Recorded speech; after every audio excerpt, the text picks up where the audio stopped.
Good morning guys! Welcome back sa aking YouTube channel.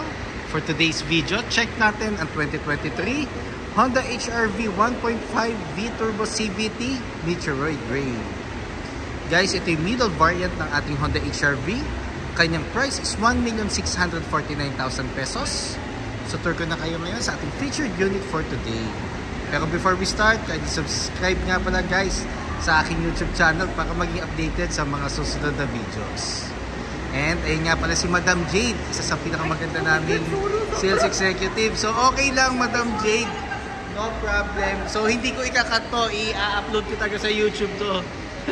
So ito na yung ating front portion guys. So naka LED headlights na tayo with daytime running lights. Then LED fog lamps. Glossy black front grille. Same goes doon sa ating front accent garnish sa middle. Pero ang difference niya guys, dito sa lower front bumper, meron siyang silver lining na merong amp sign. Then, meron siyang, actually yung kanyang fog lamps is merong garnish na may connector sa pinaka front lower bumper. And kung mapapansin nyo guys, very prestige na ng front portion ng ating Honda HR-V compare sa mga previous models. Pakita ko lang ulit yung ating front portion. So it's more on compact ano siya SUV. It's more on nasa ano siya crossover category or segment. Then regarding naman sa engine guys, 1.5 turbo CVT or 7-speed automatic with 177 horsepower and 240 Newton meters of torque. Front wheel drive, double overhead cam. So powerful ng engine natin yet fuel efficient. So pakita ko lang one last time ang ating front portion. Then, equipped na nga rin pala siya guys ng Honda Sensing. So, additional safety features siya ng Honda, which is almost most of our units meron na siyang Honda Sensing. Then, hopefully, next few years, complete lineup na ang units natin na may Honda Sensing. So, dito naman tayo sa passenger side guys. So, regarding naman tayo dito sa gulong. So, naka 17-inch alloy wheels tayo. Dark gray, then ventilated disc ang ating brakes sa front, then MacPherson strut ang ating suspension naman sa front din. Ground clearance is 181 millimeters. Bakit siya 181? Kasi meron siyang naka-usli dyan na normally resonator na kaya nagkaroon siya ng difference doon sa ground clearance ng non-turbo engine. Pero eventually naman di naman siya sasayad kasi mataas naman ang ground clearance niya. Then door integrated side mirror. Side turning lights is nasa side mirror na rin. So mas visible tayo lalo na pag hazard tayo o turn signal lalo na sa gabi. Iwas blind spot guys pag door integrated. Then body color door handles with smart entry na nga rin pala siya guys. Then solid disc ang ating brake sa rear. Then axle type naman ang ating suspension sa rear. Then under handles nga pala natin dito sa may second row is nandito sa upper portion. Normally nasa pillar siya. Then shark fin antenna. Meron na rin tayong tailgate spoiler. Then kung mapapansin nyo guys, yung body structure mismo ng ating Honda HR-V. So, pakita ko lang yung side. It's more on, it's more on nasa luxury design na siya. Pwede mo siyang i-compare within high-end brands dahil nga doon sa structure ng pinaka-exterior body niya. Then, meron na tayong LED tail lights. Then, ang maganda nga pala dito guys, yung ilaw mo sa likod yung nakikita nyo, it's more on light bar. So pag nagpreno ka, itong buong to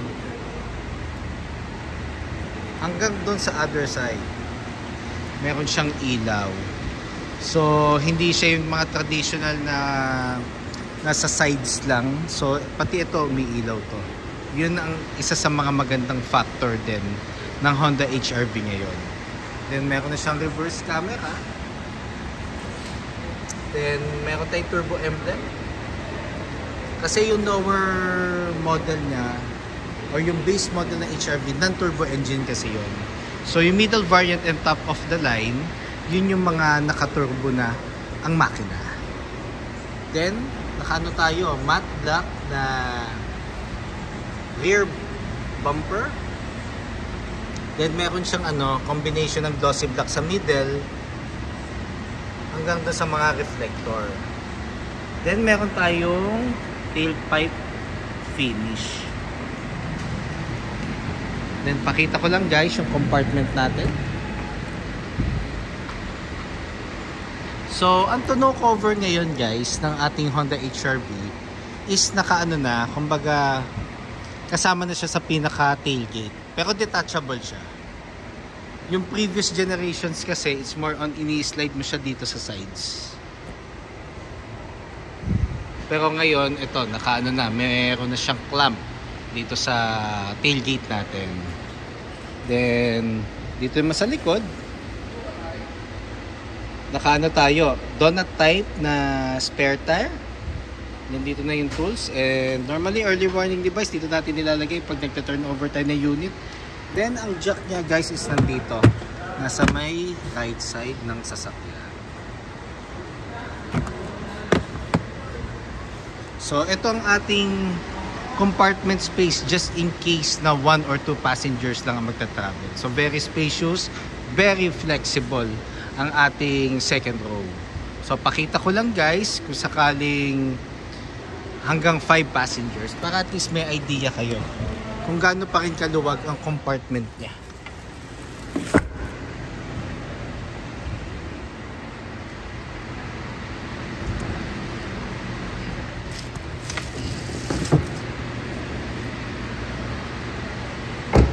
So ito ang compartment space natin just in case na 5 passengers ang sasakay.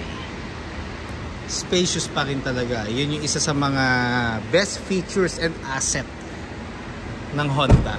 Actually, for 8 years kasi kay Honda, yun talaga yung yung isa sa mga key factor para i-consider talaga ng mga unit owners. Lalo na yung mga first time unit owners ng Honda. Yeah. Lalo na engine performance, yun talaga ang pinaka-advantage ng ating Honda units. So dito tayo sa door panel sa second row. So urethane texture. Then meron siyang chrome linings. Pati yung ating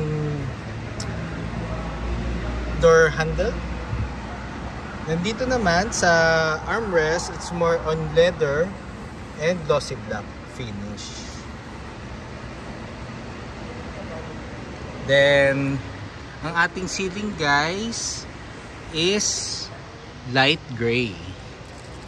Then if ever, ang ating seat material is leather na rin. Full genuine leather. Sakay lang ako dito guys sa ating second row. Kung mapapansin nyo, very spacious ang ating legroom. Kahit isagad natin siya pa backward guys, kung medyo matangkad ang sasakay sa harap, meron pa rin siyang decent legroom. Para sa mga long travel, komportable pa rin kayo. Proven and tested na yan guys. Then sa middle section, meron tayong aircon vent with 2 USB charging ports. Then meron tayong portion dito for the normally car scent or something na coin pairs. Meron kayong space pa rin dito. Then if ever guys, i-tour ko na kayo ngayon sa sa front. Pero bago yon, fuel tank capacity nga pala natin guys is 40 liters. Then minimum octane is unleaded. Kung mag-higher octane kayo, like I always say sa mga vlogs ko, kailangan isang octane lang or consistent ang octane na isa lang ang gagamitin natin. Like pag 93 lang, pag 95 95. Kasi pag paiba-iba siya ng octane, possible magkaroon siya ng effect sa engine. Then smart entry na nga rin pala siya guys. So yung smart key kasi is nasa pocket ko. So ang pag-lock ng unit, so pag tinap mo yan guys at nag-fold ang mga side mirror, ibig sabihin close na ang ating unit. Pero pag hindi siya nag-fold, meron pang door na hindi talaga sarado. So para ma-check natin kung naka-close na ating doors, dito sa second row. Kasi ang pag-open nga pala ng ano natin, ng ating unit is lalagyan na natin yung kamay natin sa door handle. Then eventually mag-unfold ulit ang side mirrors natin. Then regarding naman sa headrest guys, adjustable lahat kahit sa second row. Then ipakita ko nga rin pala guys bago tayo magpunta sa driver side, yung flexible second row seat. So ULT seat siya.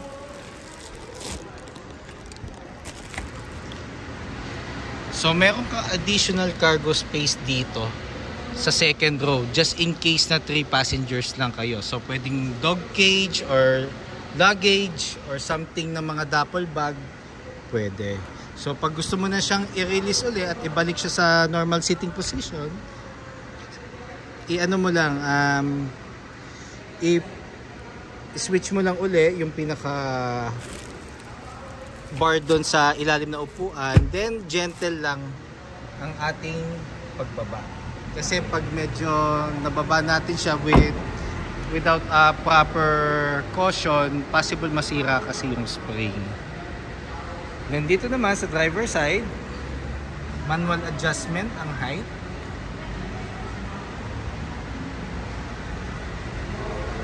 Then dito naman sa door panel natin, sa driver side, nandito ang mga buttons. So power folding side mirrors, side mirror itself, ito yung knob, central door lock, window lock, and for the windows. So sakay na tayo sa driver side guys.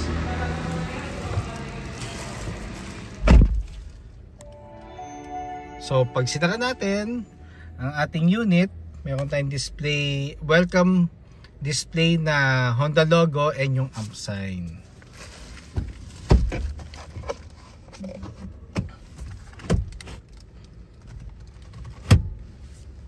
Then, so dito muna tayo sa ating steering wheel. So sa steering wheel guys, naka leather cover na siya. Audio control with hands-free telephone assist. And for the cruise control and Honda sensing. Dito yung mga buttons niya. Then, ang maganda nga pala dito guys, yung pinaka-horn nyo sa steering wheel is kumbaga para siyang naka-separate. Kung mapapansin nyo may letter C.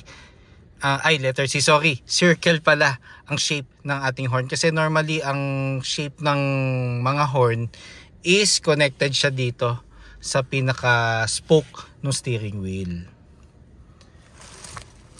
Then meron na rin tayo paddle shifters. Ito yung minus.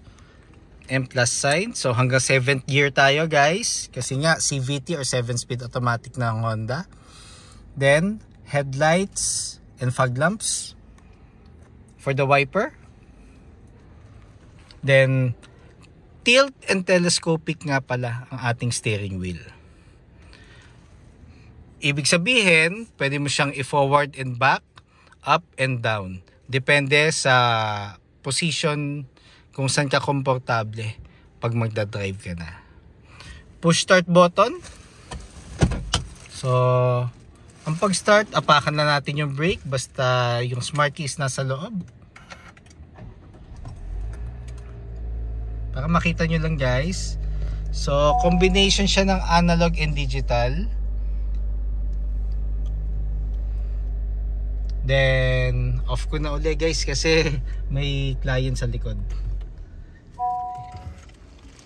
Then lagi tayo may reminder na check rear seats. Para at least i-remind lang tayo, baka meron tayong makalimutan na bag or something na dala natin na nailapag natin sa rear seats. Then touchscreen audio unit with Apple CarPlay and Android Auto ready. Via cord pa siya guys via cord. So it means hindi pa siya wireless. Then hazard button. Aircon buttons natin guys, on off. Then normally dito yung fan and thermostat. Sorry, in-off ko lang pero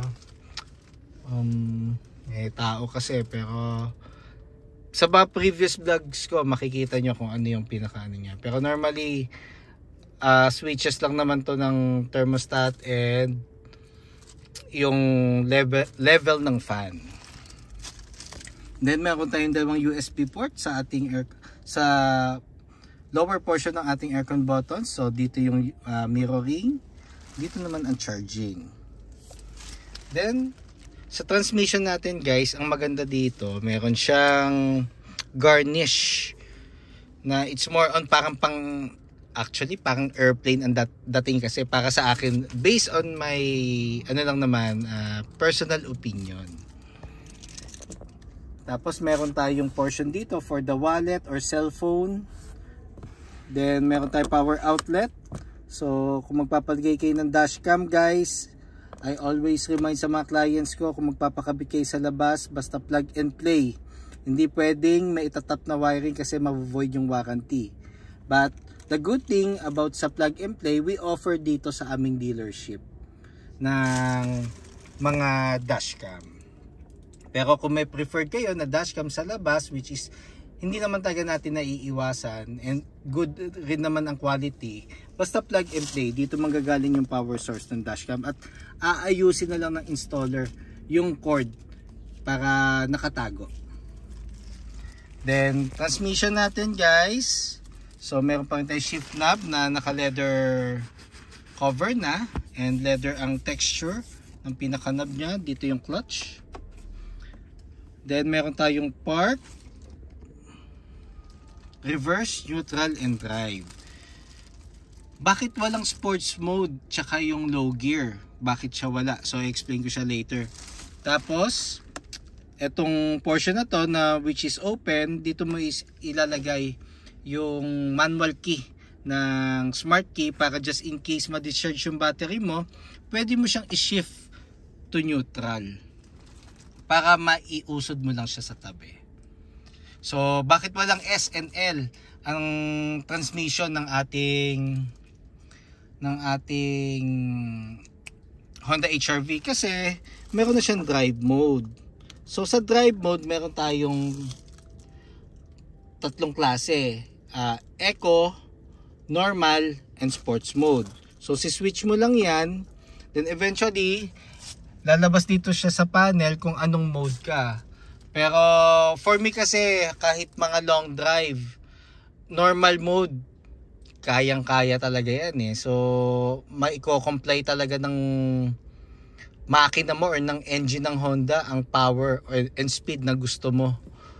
Kasi yung sports mode, actually mas intense ang RPM, mas mabibigyan kanya ng additional speed and power, pero expect nyo, mas magko-consume siya ng gasolina compare sa normal mode.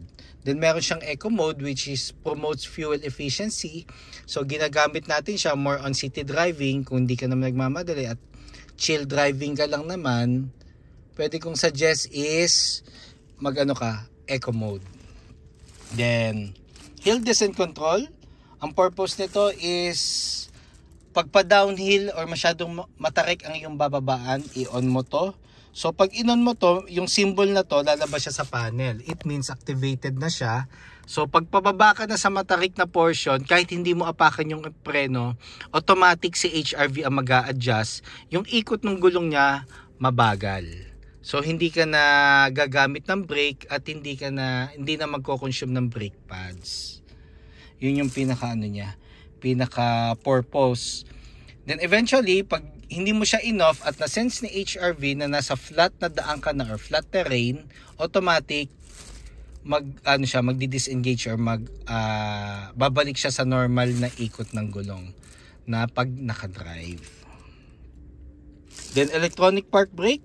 So it's more on gagamitin mo lang siya pag magpa-park ka na matagal or off mo na yung engine. So it's more on traditional handbrake. So pag gusto mo siyang activate, pull up. Then pag gusto mo siyang i-release, press down.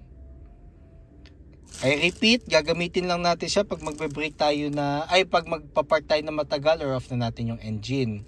Kasi ang magiging handbrake natin guys, pag stop and go tayo sa traffic, sa daan, is itong brake hold. So, ang brake hold naman, pag nag-activate siya at in-on mo siya, may lalabas dito sa panel na brake hold symbol na color green, and letter A na may circle. It's more on parang Avengers ang symbol niya na color green din. It means activated na ang brake hold mo. Pwede mo nang i-release yung brake para at least makapagpahinga yung right foot mo. Meron kang two types para i-release siya. It's either apakan natin yung brake and press natin uli ang brake hold para mag-manual off, or pag na-sense nyo naman na slow moving at medyo stop and go ka talaga sa daan, apakan mo yung gas pedal, automatic under ka kagad. Then eventually, pag nag full stop ka at hindi mo enough ang brake hold, automatic mag-activate siya. Kumbaga lagi siya naka-standby. Pag every time na mag-full stop ka. Then meron tayo 2 cup holders. Armrest na leather na ang cover. Then meron tayong console box. So sa console box, dyan nyo ilagay yung mga cords nyo, coin pairs, candy, maglagay rin kayo dyan, lalo na pag mga long drive at medyo inaantok kayo, lagi kayo magdadala ng candy. Yun kasi naging habit ko din para at least hindi ka antokin, meron kang pampagising. Then ito yung ating passenger seat.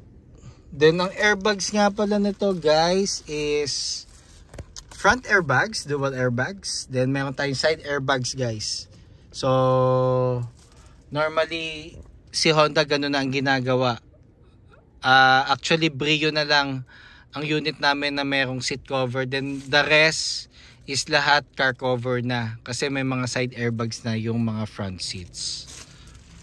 Pero eventually kung gusto niyo magpa-modify ng seat material or ng seat cover, pwede naman, basta may side airbags ang front seats natin. Kailangan yung paggagawa nyo, alam nila yung pinaka concept kung saan lalabas yung side airbags.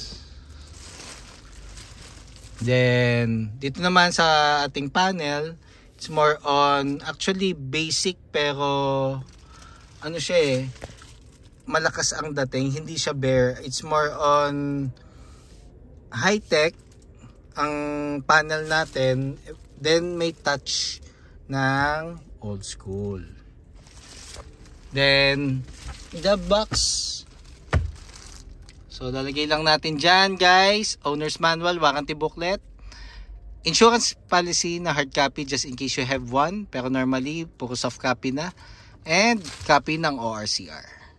Yun ang lagi nating ilalagay. Then kung pwede rin, just in case sa mga unit owners namin na nagpalit na ng battery, yung warranty ng battery dyan nyo rin lagay, yung warranty card, para kung sakaling magkiklaim uli kayo at nagkaroon ng problem ang battery natin, madali nating hahanapin kung saan. Then guys, for today's vlog, yun lang. Then ito pala, pahabol na rin. Yan, so LED na ang ating dome light. Same goes with map light.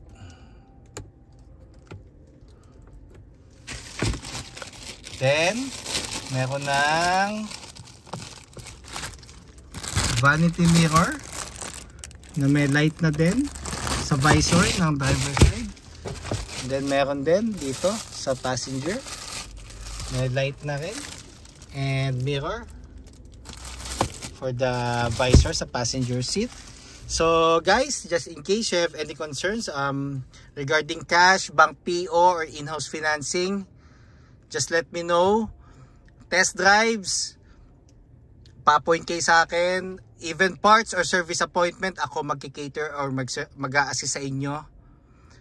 Feel free to call or text 0906-386-8937 or visit me at 141 Quezon Avenue, Quezon City. And look for me guys, Ross Oliver Cruz, ang inyong friendly sales executive here at Honda Cars Quezon City, providing a hassle-free transaction to all customers since 2016. And kindly follow na rin sa aking Facebook page, Honda Cars Quezon City Best Deals, Ross Oliver Cruz. And lastly, pasubscribe na rin sa aking YouTube channel para maging updated sa mga susunod na videos. Then, yun lang guys. So, hope to see you here sa aming showroom dito sa Honda Cars Quezon City. Thank you and God bless.